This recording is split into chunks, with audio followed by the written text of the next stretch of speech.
All right. My name is Todd Lyden. We're doing our rural marketing roundup, and with the hurricane that just hit, we've planned it pretty well with this month's topic being communicating your recovery after a disaster. This month we're doing a lot of emergency and disaster preparedness for Disaster Preparedness Month. Not everything's about a hurricane. Anything can happen to a business, and even in rural areas you got to be prepared to plan and then communicate what happens after the fact. So what we're going to talk about today is what you can do with a gentleman who does a lot of, who's one of his expertise is how do you market in a rural town, in a small town area. Mike Collins will have him on in just a second. If you're interested, we do have these next month. We haven't planned for next month's topic yet, so if somebody's interested, we'd love to hear what it is, what you're interested in, because we're focusing on rural marketing topics. So Mike, what have you got for us today?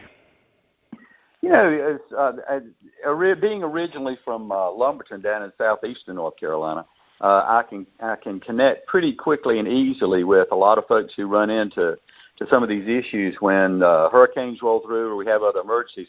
What I want to do is make that part of our discussion this morning, but in terms of talk a lot about rural marketing and how you need to think about it, and then understand that your plans in times of disaster are part of your overall marketing plan. So what I'm going to try to do here is touch on about 5 areas in the short time we have. One is looking at the environment. I mean, the phrase rural marketing is used in a lot of different ways. In fact, if you go online and you look at rural marketing, a lot of what you're going to see is about India and people trying to market to villages in India. But if you go online and use a couple other different phrases, you get a bunch of stuff that can help us in the United States. So one of the things I want to offer folks who come onto our call is if you'll reach out and let us make sure we know an email address, I will be more than glad to send you a list of resources that you can go to online after we're done today and get a lot more details on how to do some of this stuff successfully. So one of the first things we're going to talk about is what's the environment in which you're trying to market. A second one is what are the different steps of a marketing plan. I got to be honest with you. This issue of when a disaster happens and you're trying to recover, it's simply part of your overall marketing plan. And I'll be totally honest, the vast majority of small business owners do not have anything remotely like a marketing plan.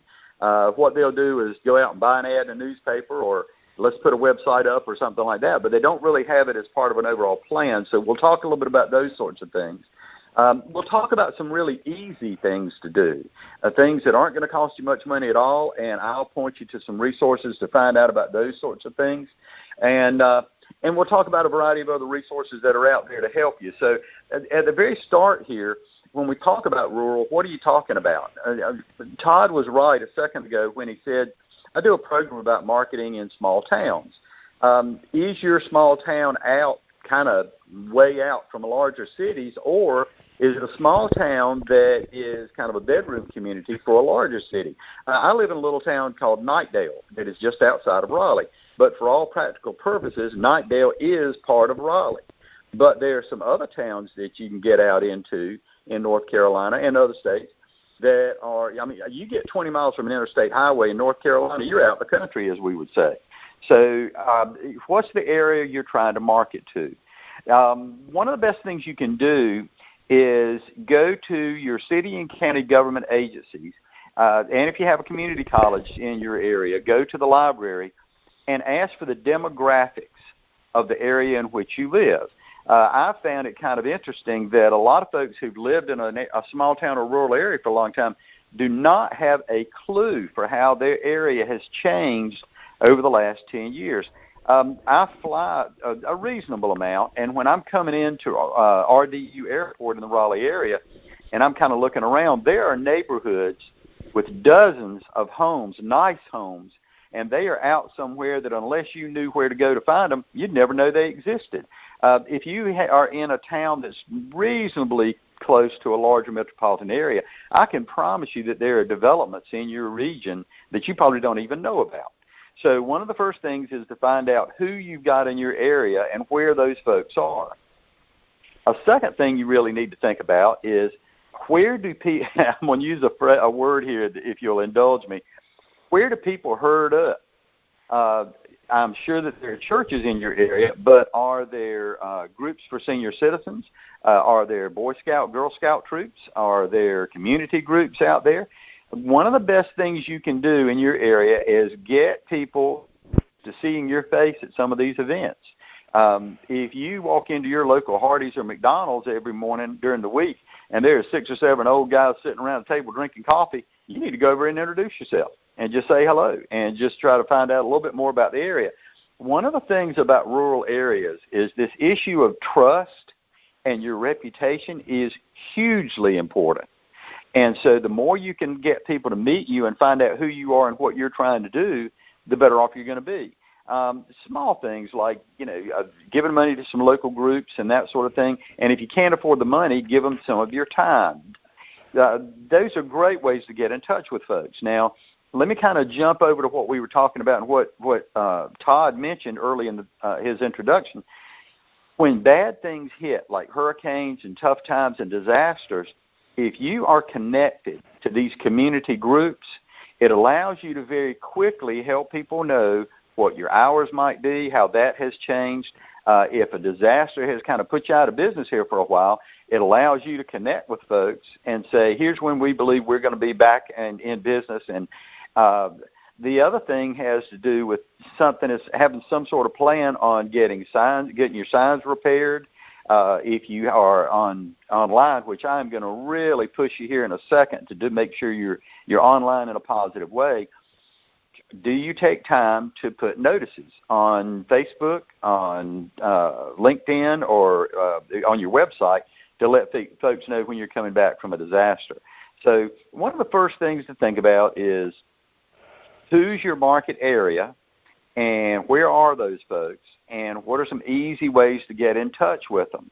A second thing in a plan would be, I call it creativity or copycat. How creative should you be in your marketing? My suggestion is not vary. A lot of people will try to come up with something that's kind of slick and cool and creative, and it just zooms right over people's head. And it isn't because people are stupid. It's because people are stressed, and they don't have time to try to figure out some little subtle thing that you've got going. Look at other successful businesses in your market area and other successful businesses in rural areas and try to find a way to copy some of the things they're doing. Now, you can't copy an image they use or a phrase they use, but you can sure enough copy the way they lay out an ad or maybe the focus of some of the messages they have. You can copy those sorts of things. There's no sense in reinventing the wheel if you don't have to. One of the crucial things to think about in marketing is this. Marketing is about 3 things. One are messages. What are the messages you're sending out? Now, those messages create perceptions in people's minds.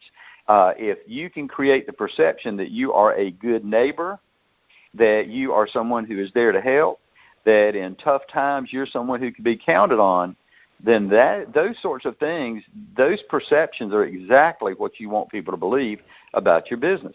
And the third part is responses. Messages lead to perceptions, and perceptions lead to responses, how people are going to respond to your marketing. So one of the crucial things that any small business needs to do is to figure out how do we send out really positive messages.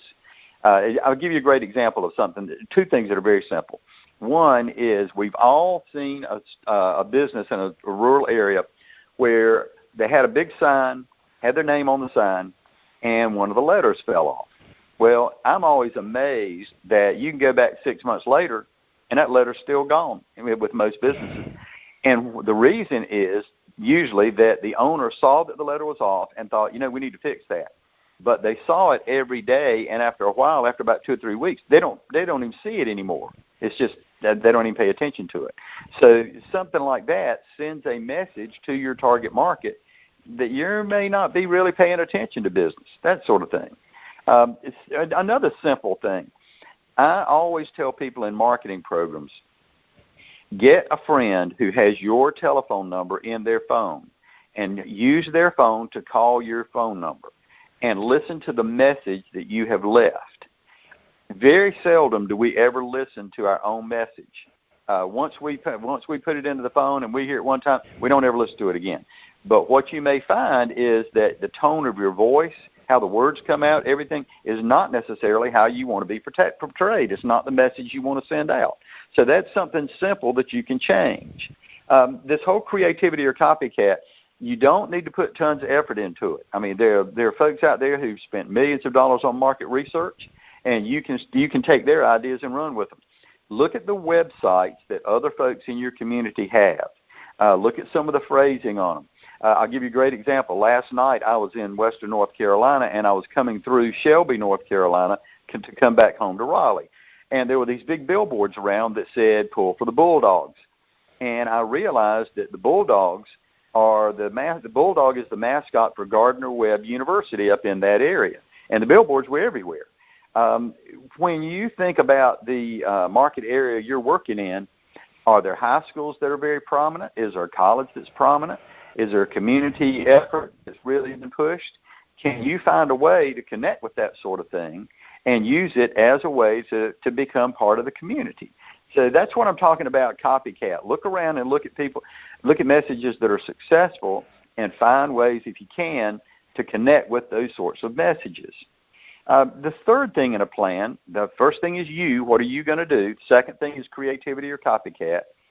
Third thing is the media. How will you take your message out to your target market?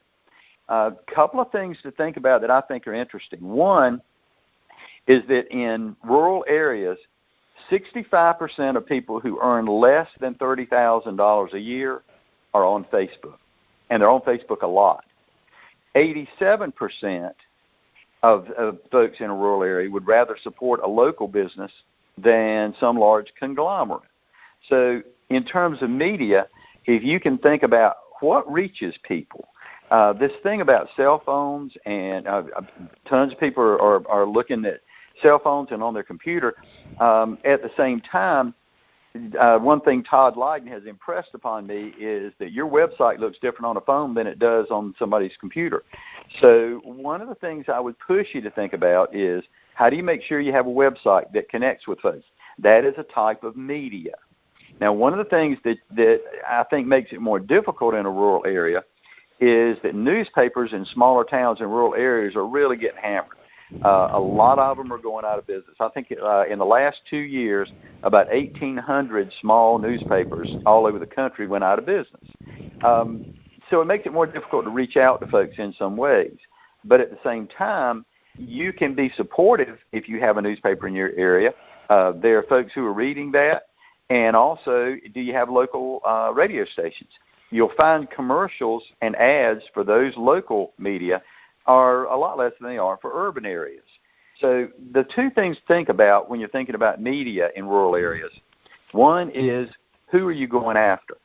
Now, this goes back to my early point about looking at the demographics of your area. Who's your perfect customer?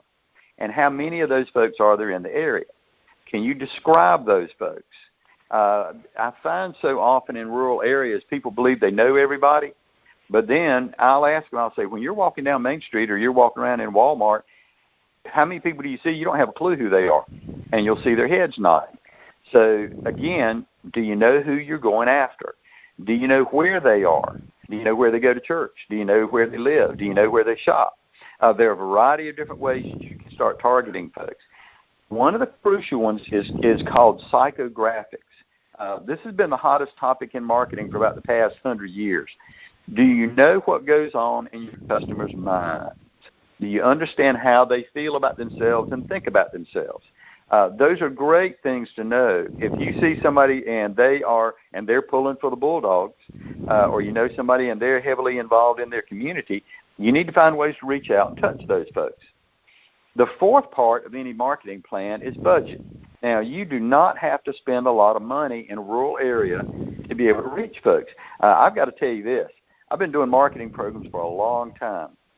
In fact, I hate to even think about how long. But I will say this, it is less expensive now to do great marketing than it has ever been.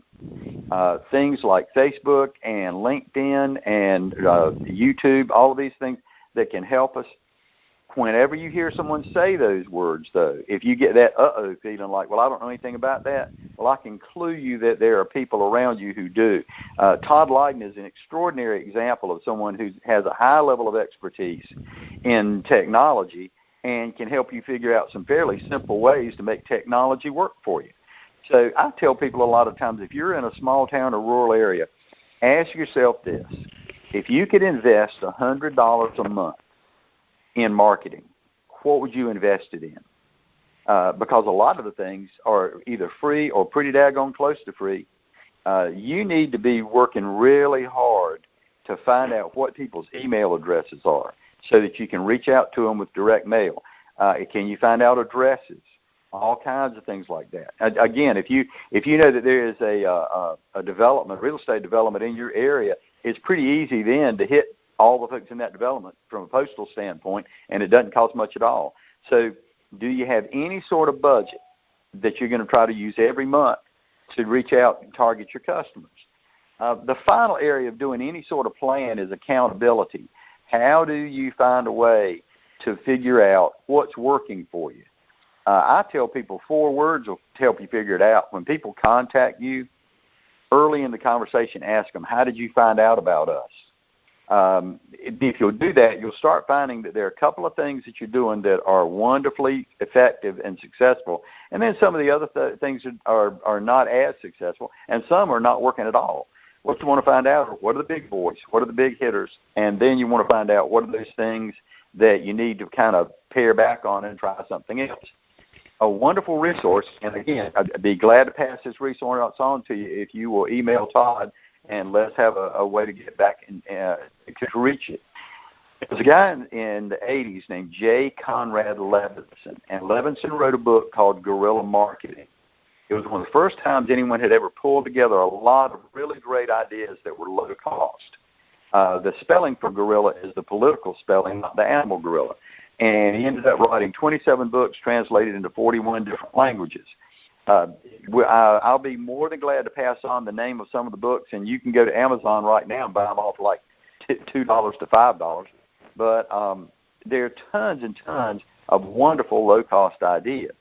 So if you're going to do a plan, which most people don't do, first thing is asking yourself, what are you going to do? Second is creativity or copycat. What kind of messages do you want to send out? What are the perceptions you want to create? The third area is the media. What are you going to use to take your messages out to the target market? You want to use media that specifically hits those groups you're going after. Fourth area of any plan is having some sort of simple budget. And what are you going to invest in marketing on a regular basis? And then finally, accountability. How will you make sure that your marketing is working? So you need to come up with some fairly simple plan that you can use. Now, that goes back to what we were talking about in times of disaster. Do you have a plan that you can put in place such that fairly quickly when times get tough, you can reach out and change things on your website? You can put something out on Facebook, send out emails, put something on a sign to let folks know what the status of your business is and when you're going to be back up and running again. I'm kind of yammering on here and offering a variety of suggestions. The folks on the line, if you have questions, if you'll fire up some questions, we can explore those, and then I can kind of go off on a couple of these other things too. So what are you thinking, folks? Everybody's unmuted, so I know Betty's on. If she's got a question, I was going to ask you, Mike. You mentioned something really smart earlier that I thought is a good model to think about, is looking at what in particular your city and county do in times of emergency and how they're getting the word out. Right. It was probably one of the more obvious ones, and it would make a lot of sense, especially if it's for everybody that doesn't know that you're where you're at in business, but for those that you do have, they have to be able to communicate with literally everybody anyway. So they're targeting again that whole market, like you're saying. If it's a city or a town, they've got to make sure what's the best, quickest way we can get it out to everybody in that area, and then the same thing with a county. So those are very good ideas to take a look and see what they're doing. because again, like you said, if you know that they're targeting that really large market, but then of course you probably want to be realistic and a lot logistical about it to cater towards more what you need to worry about, because obviously you don't need to hit the entire area necessarily, but you do want to address it. Well, yeah, and one of the things I've found that's kind of intriguing is there are usually a few fairly large entities. It could be city and county government. Sometimes it's media, and they have a disaster plan, like you just mentioned. But a lot of times they'll include the name of your business. If you watch television during hurricane coverages, at the bottom there's always that running stream of the schools that are going to be closed and government offices and that sort of thing. One of the things that I've noticed is a lot of the media now are including the names of churches that are going to be closed and what their hours might be. There'll be businesses that they'll drop in there if it's a significant business in an area, that sort of thing. And there's no reason to not include those folks. One of the great things about technology is you can come up with a list of here's who we're going to reach out to and let them know what our hours are. You can come up with that list, and in one email you can send that message to everybody. It's not like you've got to send them all individually. So that's why it's crucial to have some sort of plan about what you're going to do when things go south in your area. No, I think you're exactly right that if you have that plan in place, but it means going out and doing that little bit of research ahead of time. We were doing a study recently of what other states do for disaster response, and of course, as you can imagine, Florida has it down pat. One of the things they do, very much like you were mentioning with media, when you look at traditional TV, radio, places that have closing lists, that kind of stuff, or delays, that kind of stuff, that they report there. But Florida actually has it on a separate website for any sort of emergency or disaster response for businesses to go in and list themselves. So they already have stuff set up within their system, and they have a GIS-centered map that says if something happens, especially because, of course, with the amount of hurricanes they get, but after that thing happens, they can go in and the business can indicate what's going on. Like, are they okay? I assume there's probably like a code green, like they're good to go, they're open, hours are normal, no issues. Maybe they have like a yellow where perhaps there's something wrong, but they're still open. And red is probably like they're completely closed, and it goes up on a map so that people can do a quick look and see what's open, what's operating, and what's not an issue. So very, very, also very good idea, like you said, to get that list together, have it planned out well in advance. What do you think, Mike, in terms of we're talking about it in... If you don't mind, let me jump in with something that kind of addresses an issue you mentioned. When you look at folks who are experts in rural marketing, one of the things they keep talking about is how do you reach out to those folks who are the power brokers, who are the important people in your area, who are the people who a lot of the folks in your area look to as far as leadership and advice. And one of the things I have thought is so, it's ingenious, is a great way to meet those folks is to go to them, reach out to them, and ask, in tough times, how are good ways for us to react as far as letting people know and that sort of thing. It gives you very often a face-to-face with someone who is an important person in your area, and it's not just you going to them saying, hey, I've got a business in the area now, can you help me promote it, whatever. It's showing them that you are interested and you are caring about what goes on in the community.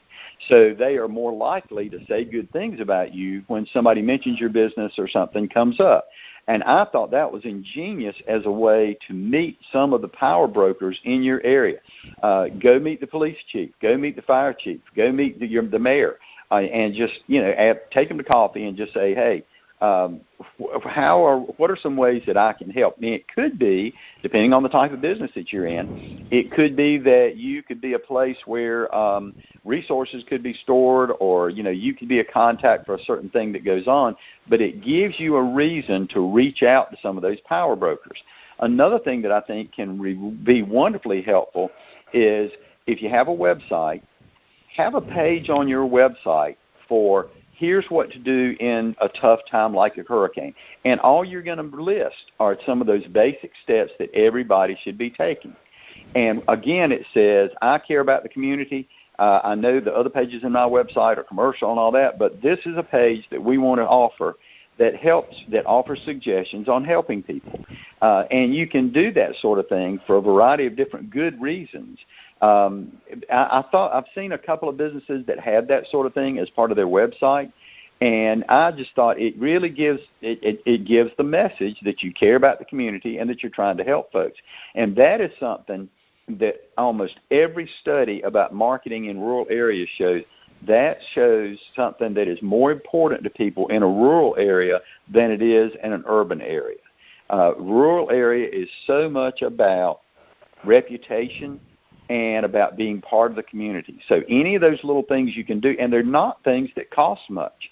And I'll say this again, as far as the technology that it takes to make it happen, it's not that difficult if you know what you're doing. And if you don't know what you're doing, there are people around. I joke all the time that the best thing you can do is contact your local community college and help you find a student who would be willing to put some of this stuff together for you. And, it helps them. They can put it on a resume, and you don't have to know every little thing about the technology. But those two areas, reaching out to someone in the community who's a leader and asking them, how does the community react, or how do you want the community to react in tough times? And also having something on your website that may say, here's some of the things you need to be thinking about if we have some sort of event like this. I just think those are ingenious ways to show that you care about the community. That's a great I really do like that as a suggestion to say, as a means of introduction, number one, like you're suggesting, but also to get good advice, to say, hey, you, especially for a business person or somebody who's been around for any length of time in the area, for you to go to them and say, you've weathered all sorts of things. How was that done? What did you do? And then after the fact, how were you able to recoup and let everybody know what was going on? And then also say, and who do I talk to about being a resource if something does happen? How do I get involved? One of the things, and you make a good suggestion to say go to the community colleges, because they can always point you in the right direction for a wide variety of things. But one that's becoming more prominent now in a lot of communities, North Carolina's got them, and most counties are now getting them, are what they call community emergency response teams. Yeah. Which are probably one of the best resources. And I know in North Carolina, if you just look up NC Ready, you'll probably be able to find it pretty easily and look up, they're called CERT, C-E-R-T, Community Emergency Response Teams. Not every county or community has one now, but a lot of them do. And if it doesn't, it may be an opportunity, like you're saying, to suggest to some of the leaders in the community, maybe we ought to start thinking about developing one, putting something even on an ad hoc basis, something even if it's informal, it's better than nothing, to start, getting folks together in a way to talk about how do they make sure that everything's ready. And right after here with Dorian, we saw in a lot of the down east communities here, down in southeast North Carolina, a lot of that got put into play really quick, and you saw the response after 2 hurricanes in a row, and the risk of a hurricane here. The response time was tremendous. Good deal. That phrasing that you use about emergency response, that's something that I don't see many small business owners thinking in terms of. If I have an emergency in my business, what am I going to do? And whether it's weather-related or whatever. And, again, that goes to and I'm sure you see this even more than I, that a lot of folks who own small businesses really don't have a plan for what they're going to do when certain things happen.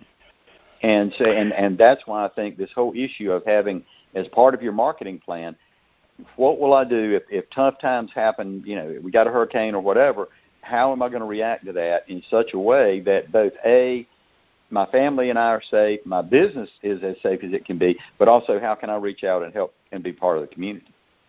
No, and you've put it you've put it in marketing terms, because that is obviously what we're talking about. But you're very much correct that businesses that, if they're not going to have a marketing plan, there's a high likelihood that they're not going to have an emergency response, an emergency preparedness plan. And of course, that's what this month is about. That's one of the things we're really highlighting now, is that businesses should have a response plan in place for literally everything that can and could happen. And this is a huge component of that. One of the things we wanted to highlight was, what do you do after the fact to let folks know what's happening? And the communication isn't just external. I think you mentioned employees. I mean, that's a huge one too, where one of the things we've seen with recent storms in particular and other emergencies and things that have happened is that businesses, if you have employees, one of the things they've had to be very cognizant of is getting the information to them in a timely manner, and then what happens then, so that there is again a plan in place that says we're going to communicate with you as quickly as possible. But of course, the other thing is everybody's safety is crucial, and everybody's well-being is crucial, especially when it's a large disaster kind of thing like a hurricane. But even if it's only business related, we've seen some very big explosions, fires recently in North Carolina that basically tore business down, took it offline, and it didn't affect an entire community and didn't affect anybody but the business and the employees involved and the customers.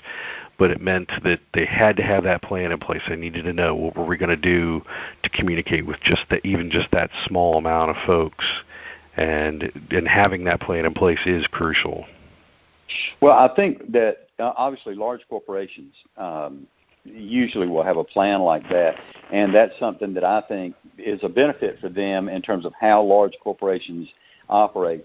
And I think it's something that your point's well taken, that smaller businesses can take that same philosophy, that we need some sort of plan in place when tough things happen. One of the things that I'd like to toss out that I don't see enough small business owners taking advantage of is having some sort of calendar that they look at the year and they say, are there times in our community that I can market and have that marketing be even more effective?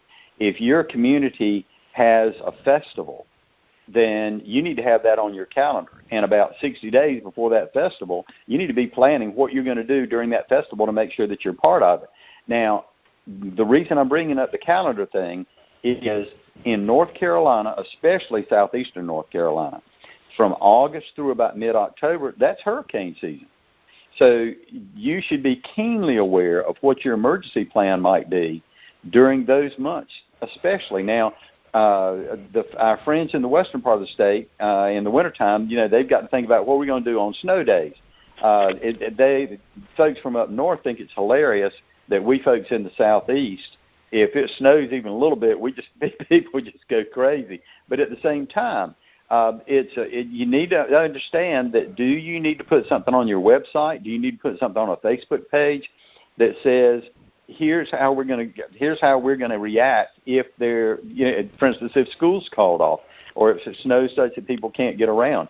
Your point about reaching out to employees, do you have a plan that lets folks know, here's how we're going to let everybody know if we're open today? Something that simple, and something that people can rely on. But having a calendar that you can look at and say, here are some areas during the year that we need to be very aware of some of the things that are happening in our community. And I just not enough small business owners have that sort of thing. And I'm talking both urban and rural. But it's something, it goes back to that point of planning, anticipating what should happen or what could happen, and being able to respond. I'll tell you this, and you made a point earlier about the emergency response teams and how large entities, government entities, react in tough times. In our society, police, military, and fire control, I believe, do the best jobs of anticipating tough things happening and planning for those things and practicing what they're going to do in those tough times. And it might seem to be an overreach that we as owners of small businesses need to do some of that anticipation and planning, but I think it's realistic. I think you've got to ask yourself, what are we going to do in tough times? How are we going to react? No, you're very much right, and especially with the focus on the recent unfortunate slate of shootings that had taken place functionally in a business. Yeah. One of the things we're seeing here, and again, police and whoever, they're more than happy when they hear somebody say, hey, what do we do to be prepared for a shooter situation or anything that's kind of like that. And they're more than happy. They want to hear because they want folks to have that awareness, number one, if something does happen, and how do they react to it, and then ultimately how do they communicate after the fact, and during it, what are the responses so that they're ready. And like you said, people can't be over-prepared enough in any of the regards for any type of emergency or disaster that comes up or what's going to happen. And it does seem, I think, for a lot of small business owners, almost silly to commit that time, because I'm afraid the thinking is, well, it can't possibly happen here, can't happen to us. But like you said, you see it, things are happening, and you're better prepared than not. And like I said, those are fantastic resources because, like I said, the police, one of the things we're actually considering in the spring is doing an offering on, how can your business be prepared, both small, big, and otherwise, be prepared for a active shooter situation. Because, again, it's not something you want to think about. Nobody wants to contemplate, can it, should it, will it happen. But if you don't, you're really 100% not going to be ready for when it does happen. Oh, absolutely. I've been really interested and heartened to see that some of the large retailers are now saying that they would appreciate it if folks did not open carry in their stores. And it's kind of brought up a brouhaha as far as a lot of folks, gun owners. But at the same time, we're getting into a situation now where a lot of schools are doing studies and finding that children are coming to schools, children of all ages, are coming to schools anxious now, worrying that something like that may happen. And that's just not something that young people need to worry about, but at the same time, it's a reality. So, taking that and taking it back to our topic today, that issue of having some sort of plan for what you're going to do when things go south on you. And I don't see enough small business owners taking that. I mean, we've got so many other things to be thinking about, but I think it's part and parcel of planning for what we do and planning for our businesses. And if you can be, for instance, a point person for that sort of planning in your community, it gives you an edge as far as reputation. And you don't have to be an expert. You're just the one who's saying, we all need to be kind of thinking about these things. Your point about the active shooter is well taken. If you could be someone who steps up and says, this sort of stuff's happening, unfortunately, in our society. For those of us who own small businesses, what can we do?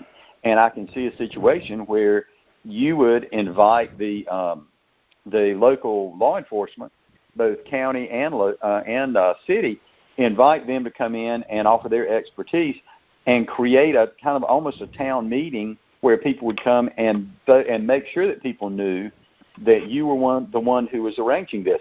I tell you what, if I did something like that, I'd have a one-page handout that I could give folks that would have some of the things they needed to remember, and I would make sure that I had my logo and my business name up at the top of it so that people knew this was who is promoting this sort of effort.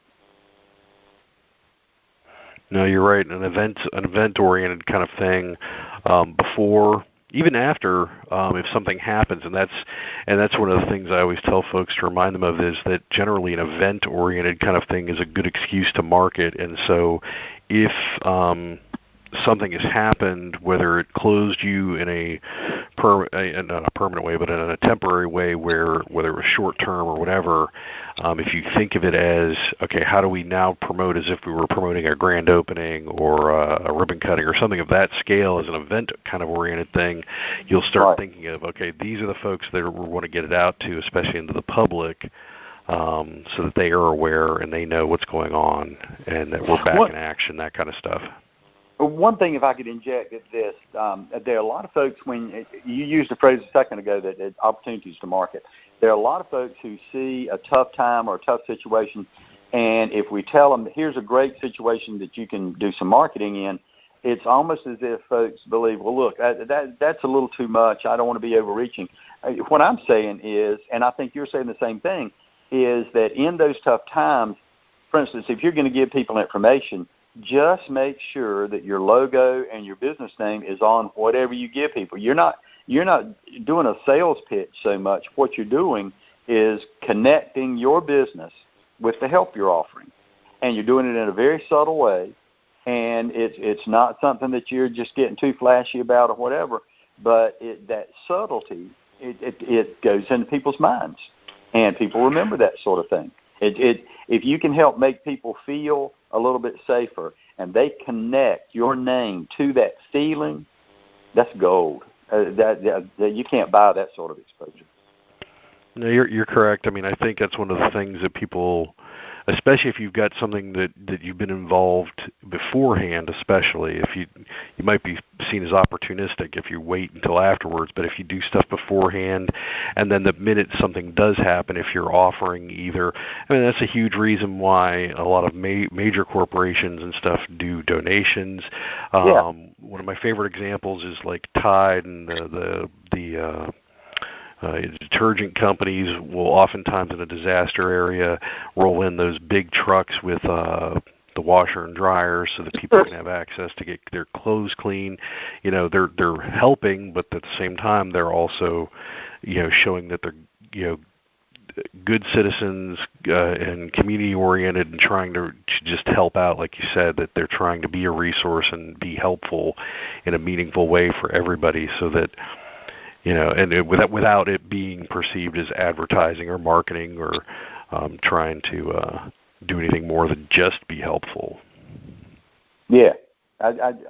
Again, it's just making sure that your name is out there, that people know that you're not bragging.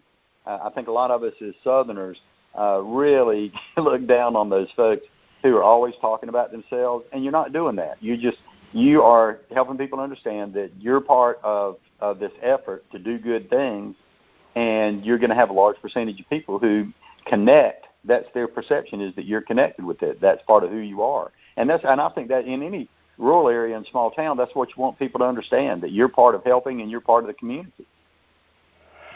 Well, and it gets back to the plan where, like you said, if people think about beforehand, what is it that they could offer? Maybe they have extra space. Maybe in a lot of cases it's just time, but time is a crucial thing too. But whatever it is that they can offer after the fact in a meaningful way to help out, so that they're ready with a good response, is a good, meaningful way too. Assuming, of course, they don't have to be asking. And I think that's the other thing that small business owners have trouble with, is when times are tough, when things become problematic, if you have an emergency or disaster, they are many times, in many cases, reticent to ask for help, reticent to, be perceived as, they can't handle it themselves or they don't need assistance. But they do need to plan for, who do they talk to, how can they ask, and who do they ask after the fact in order to get back up on their feet much quicker. Well, and I think that you can ease away from those worries, who do I ask for help and what do I do, by being proactive. And the suggestion that was made earlier about reaching out to some of those folks who are the folks we look to in tough times, whether it's police or the fire department or emergency planning or whatever, and just say, when things hit, what are some of the things that you suggest folks do? And I think you can use those in your planning of how you're going to handle any sort of emergency situation. I would wonder again how many folks we have online, and do they have any questions? I know our time's kind of getting. We need to start wrapping it up here. I don't know if Betty, if you got any questions or if you got anything to add in terms of a word of advice.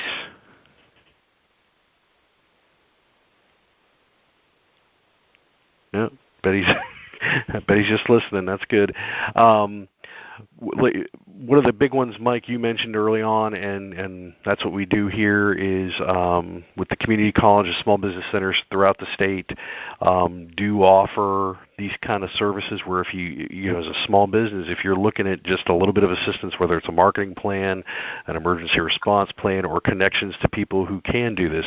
And Mike, you said earlier, large corporations and big companies, they can afford to pay people to do it for them or hire somebody to do it for them. But a small business owner and somebody starting up doesn't have the resources, doesn't have the funds, and doesn't necessarily even think that way. And any of us would be more than happy to assist and find whatever it is you need to have that kind of, as you said, proactive planning that makes sure that when something happens, you're ready to recover and communicate it out to everybody so that the public knows, and that especially the people in your market are ready and willing to help. One of the things that I encourage people all over the state to do when I do programs for small business centers is if you have challenges like this or other issues with your business, reaching out to whoever the small business center director is with that question. And what I find that you and your colleagues are great about doing is you'll reach out to each other. And you'll put something out on the wire that says, who's run into this challenge. And it may be that somebody up in Mayland, North Carolina has run into the same thing that somebody down here in Elizabethtown has run into. And you have a direct pipeline of information. And I don't see enough folks taking advantage of the range of expertise that's out there among small business center directors and among that network. So I mean, there's all kinds of information and stuff, and people out there who are willing to help if you're willing to step up and ask. I travel all over the state and talk to you and a lot of your colleagues, and there are levels of expertise in just about any area of business you can think of that you folks can call on, and I just think that's wonderful, and it doesn't cost just a business person a dime to be able to do that. No, that's what we're here for, and we work pretty closely with other resource partners throughout the entire state, from the Rural Center, which provides funding and assistance, to SCORE, SBA, SBTDCs at all the universities. So we, like you said, not only do we have our own network, but we are plugged in to help out. And if we don't have the answer, we know somebody who probably will, like you said. And especially with something like this, we've seen a much better response after the hurricanes in particular. But one of the things we really do want to make sure, and one of the things we're highlighting this month, because it's just disaster preparedness month. It's a good coincidence, or not a good coincidence, but it's a coincidence that Dorian hit, and thankfully in our neck of the woods we're okay. But there's the other part of North Carolina that's taking it on the nose, and so we're all working together to see how can we help, what can we do to assist, take some of the edge off. But as you said, we're great resources all throughout North Carolina that are just ready and waiting for somebody, especially small business and entrepreneurs, to step up and take advantage of without paying a dime. And that's what it's all about, because we want folks to be ready to recover. If we could, right here at the very end, let's go over one more thing. Because if you look at the basics of any sort of marketing plan, you can take these same basics and you can look at it in coming up with a plan for some sort of disaster. The first part is you. What are you going to do? Now, in terms of marketing, the three lowest cost things that you can do as an individual is networking, getting out there and talking to folks, using email, and using the telephone. Those are the three cheapest things that you can do. Now, I'm including, when I say email, I guess I should say online, but I'm including Facebook and other resources that you can use to go online. But what are you going to do is the very first thing. Second thing is creativity or copycat. And I think that copycat is exactly what we were talking about in terms of look at other businesses and other organizations and what do they do in tough times. In times of disaster, how do they reach out and let folks know, both employees and the market, let folks know here's who we are, here's what's going on, and here's how we're going to recover. The third area is media. What types of media do the people you reach out to pay attention to? That is crucial in you knowing where to put your messages. As far as budget, it's not going to cost you a ton of money to come up with some sort of plan that says when tough times hit, here's where we're going to put our messages to make sure that folks know what our status is and what's going to happen over the next 1 day, 2 days, months, whatever. And then finally, accountability. How do you make sure that folks see the messages when you need to see them? I think that in tough times, we're working so hard to move through those tough times, and we forget to go back with folks and say, hey, did you see the message that we put out on our website or on our Facebook page about when we were going to be reopening, that sort of thing?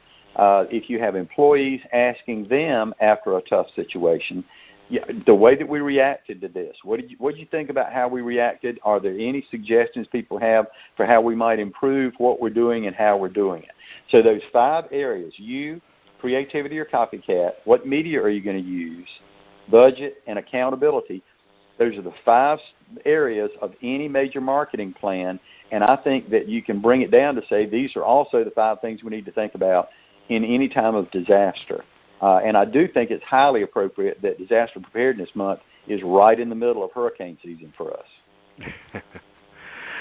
Thank you again, Mike. I appreciate it. Well, if we don't have anything else, we've recorded this. This will be on YouTube, and we'll be sharing this and all the information. I'll put a link up with.